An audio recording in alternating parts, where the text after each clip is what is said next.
Thank you for your time. Each subscription is a sign of support that I truly appreciate. 12,000 soldiers marched into winter quarters on the 19th of December, 1777, but they arrived not as victors. They came as survivors of defeat, carrying only rags, frozen courage, and desperate hope that somehow they would endure.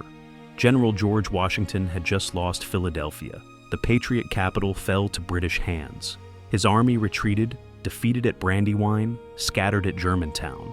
Congress questioned his leadership. His own officers doubted him. Everything hung by a thread, suspended in darkness and doubt.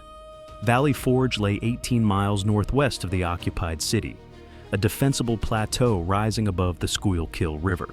From this position, Washington maintained pressure on the British without risking catastrophic assault. It was necessary, never ideal. Survival trumped comfort. Listen to what Washington himself witnessed trudging through December snow. Men without clothes to cover their nakedness, without blankets to rest upon, without shoes by which their marches might be traced by blood from frozen feet. Entire regiments stood barefoot in blizzards. Men wrapped their feet in rags or pressed them against hats for minimal warmth. Some sentries stood guard in tatters while ice formed on exposed skin. This was no longer the Continental Army. The winter of 1777 to 78 would claim nearly 2,000 lives. 1 in 6 who marched into Valley Forge would not march out again. More deaths accumulated here than soldiers endured in many major engagements. Yet these deaths carried no glory, only quiet anguish. Yet the Army soldiers possessed something remarkable. Despite defeat, despite loss, despite starvation brewing like slow-burning fire, they never surrendered. They never mutinied en masse. They held. Nobody understands how, even now. This is their transformation story. Valley Forge became the 4th largest city in the colonies. 1,500 log huts rose from frozen earth. Women, children, and camp followers arrived daily. One city united by desperation. One army forged in suffering. One winter changing history forever. The men who staggered into camp on December 19th were not demoralized wretches. They were exhausted, yes. Poorly equipped, absolutely. Yet they carried the light of purpose in their eyes. They had nearly beaten the British. They believed victory was possible.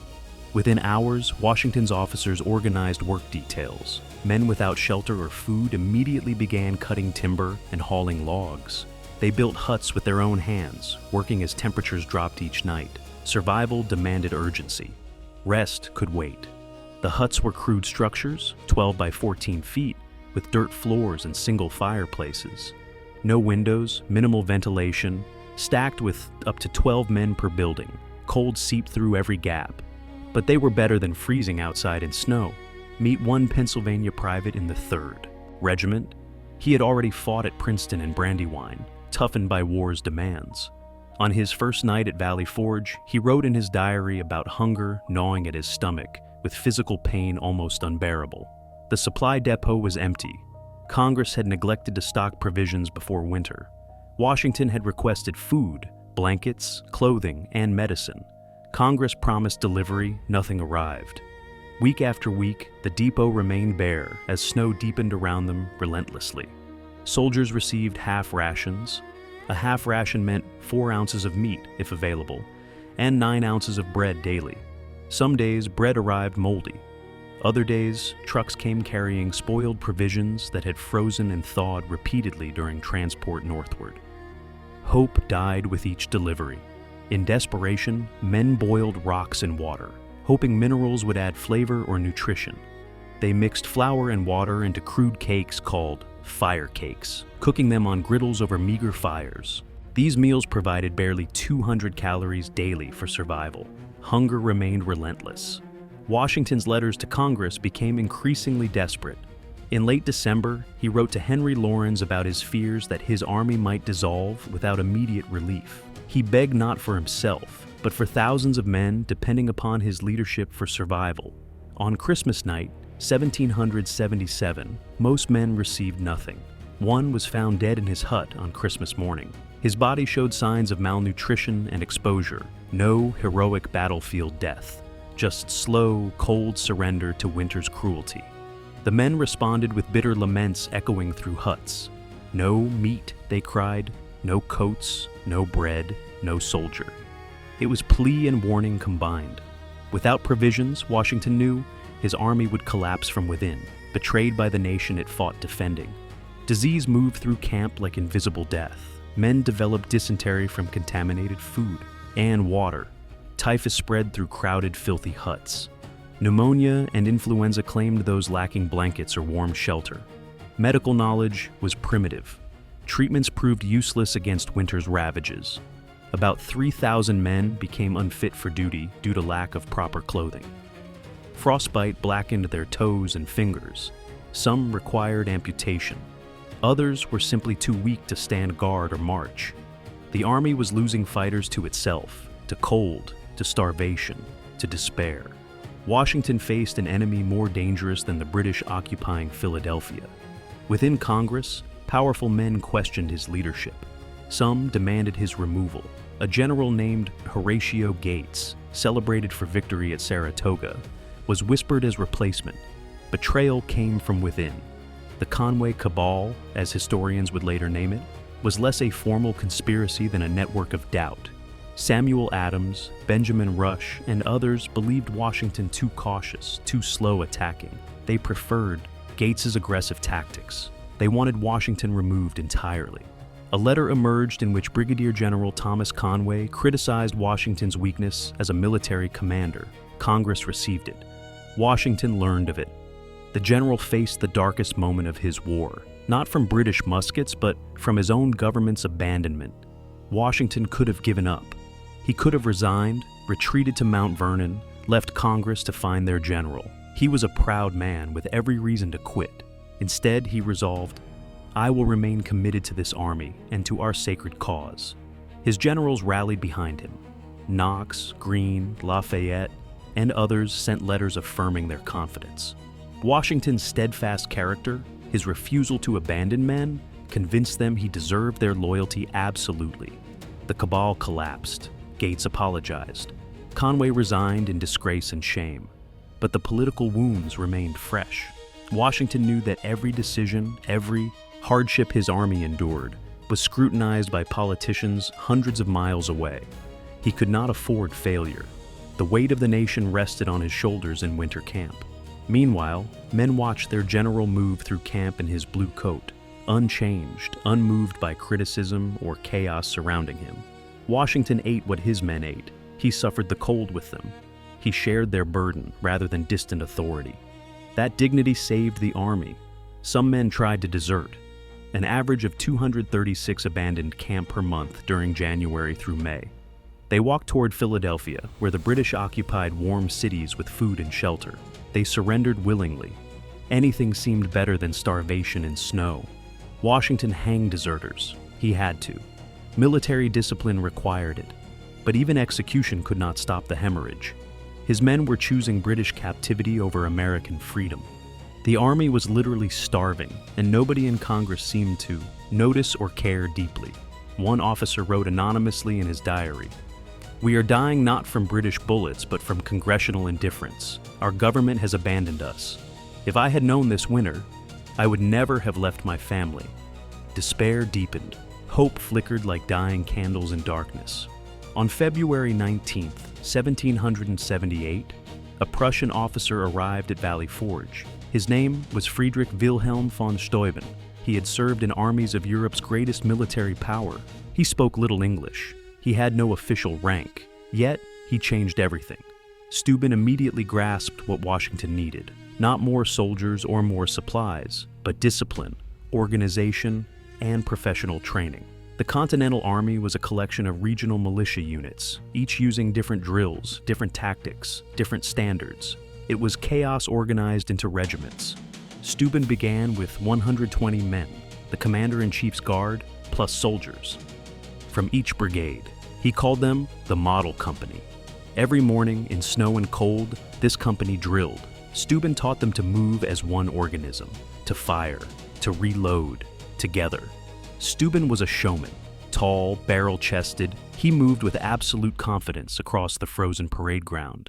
His silver-tipped swagger stick pointed out every error. He demonstrated each movement himself with fierce precision.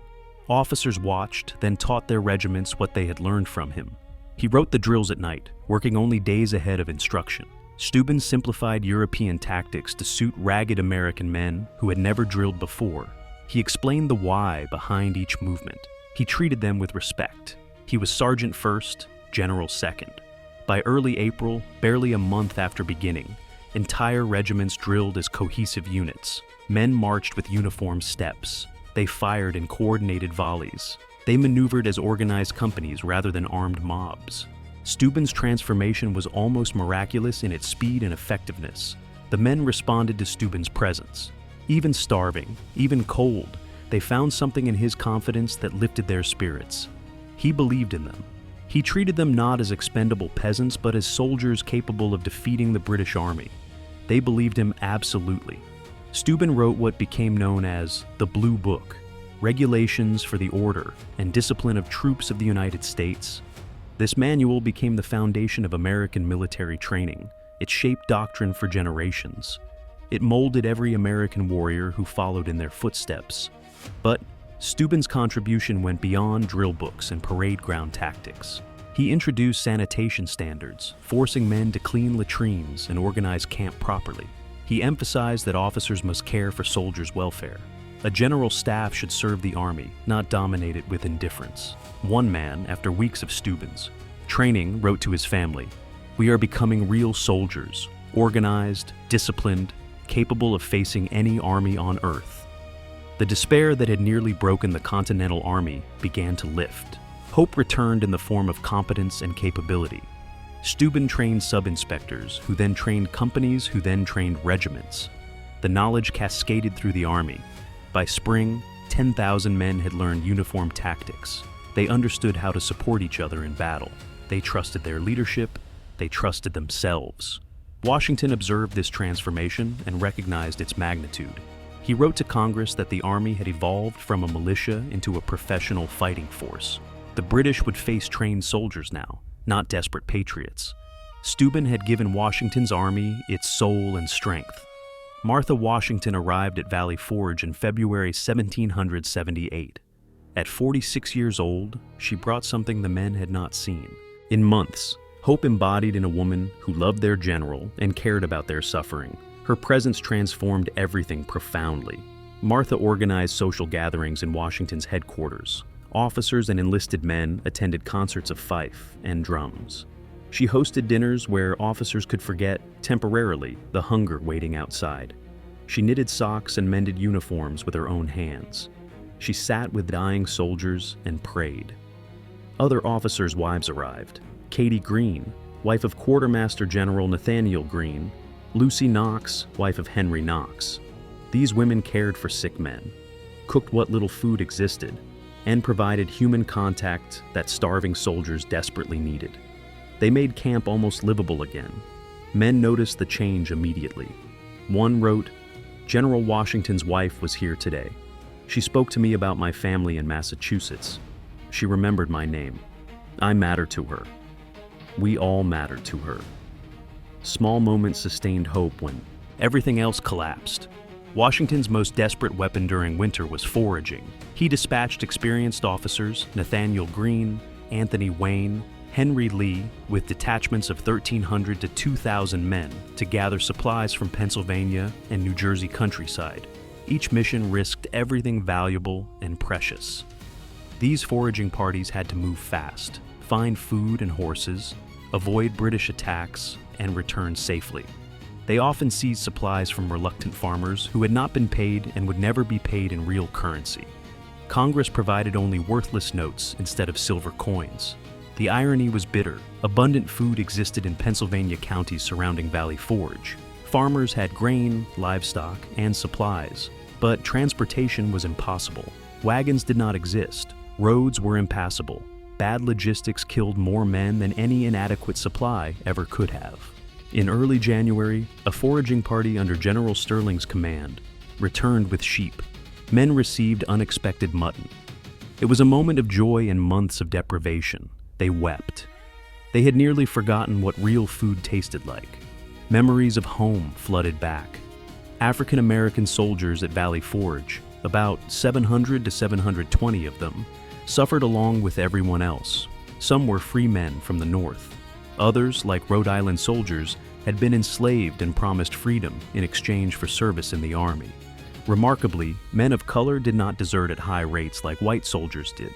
They remained loyal despite conditions that offered alternatives. British lines where any deserter would be treated as a prisoner of war, offered shelter and food. Their commitment revealed patriotism beyond measure. By March 1778, supplies finally began arriving in more adequate quantities. Spring grass appeared. Animals could forage. Congress finally, belatedly, organized the supply system. The worst was over. Men who had endured began to believe they would actually survive. The death rate declined as spring arrived and food became more plentiful. Yet, disease still claimed lives. 2/3 of the 2,000 deaths at Valley Forge occurred in March, April, and May when rations improved. Weakened bodies could not fight disease despite better nutrition now. In May 1778, news arrived that changed everything. France had formally allied with the United States. American independence was no longer a desperate gamble. It was part of a larger European conflict, where France would fight alongside America. Men wept with joy. Martha Washington organized a massive celebration on the news of the French alliance. Men gathered on the parade ground, cannons fired, men cheered loudly. The Marquis de Lafayette, the young French aristocrat who had suffered with them since war began, stood among them as American. Hope bloomed. By June, 1,800 of the 12,000 men who arrived in December were gone. Some died, many deserted. Others' enlistments expired. But the remaining men were unrecognizable from the starving wretches of December. They were disciplined, trained, confident, ready to fight the British. Washington recognized the transformation. He wrote to Congress that the Continental Army had evolved from a militia into a professional force. They had endured their greatest challenge not from the British, but from hunger, disease, and the darkness of winter. They had survived by surviving together. On June 19, 1778, the Continental Army marched out of Valley Forge. Men stood tall in formation. Uniforms, though still ragged, were clean. Officers rode with purpose and determination. The army was unified, disciplined, and desperate to prove itself in battle. 6 months of suffering had created something unbreakable. At the Battle of Monmouth 6 days later, on June 28, 1778, Washington's army demonstrated what Steuben had built. They held against the British assault with discipline. They maneuvered like a European army. They fought with tactics and training. They did not break. They stood and fought decisively. The British were astonished. These were no longer desperate militia. These were soldiers, trained soldiers, professional soldiers, men who could maneuver under fire, reload quickly, and fight as unified companies. The Continental Army had been reborn at Valley Forge. Now they challenged the British everywhere. Washington never forgot Valley Forge. Years later, addressing Congress after the war ended, he spoke of that winter with reverence. "No European army could have held together in such circumstances," he said with deep emotion. Yet his soldiers had. They had endured. They had transformed. They had won.